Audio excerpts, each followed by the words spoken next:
Welcome to Not Milk Never Milk. Subscribe if you're lactose intolerant. In this video, I will explain how to adjust valve clearance on a Toyota Corolla. First, understand that correct valve clearance is crucial for your engine's performance and lifespan.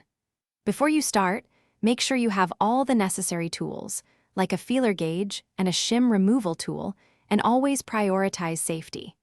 You'll also need to know the precise valve clearance specifications for your specific Corolla model.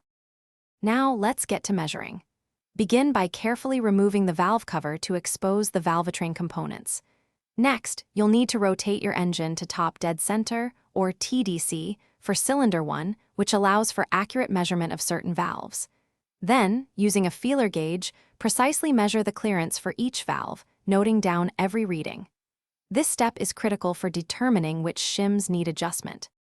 With your measurements in hand, it's time for adjustment. Calculate the precise shim size needed for each valve to bring it within specification. You'll then use a specialized valve shim tool to carefully remove the existing shims. Once removed, install the new, correctly sized shims.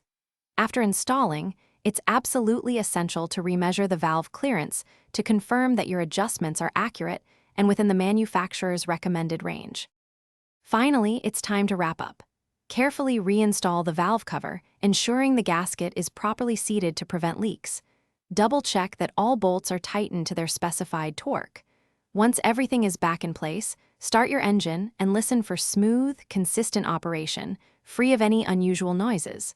This confirms your valve clearance adjustment was successful. For more great deals and to check out the Echo Dot smart speaker, be sure to look for the link in the description below. Thanks for watching. If this was helpful, leave a like and consider subscribing. See you next time.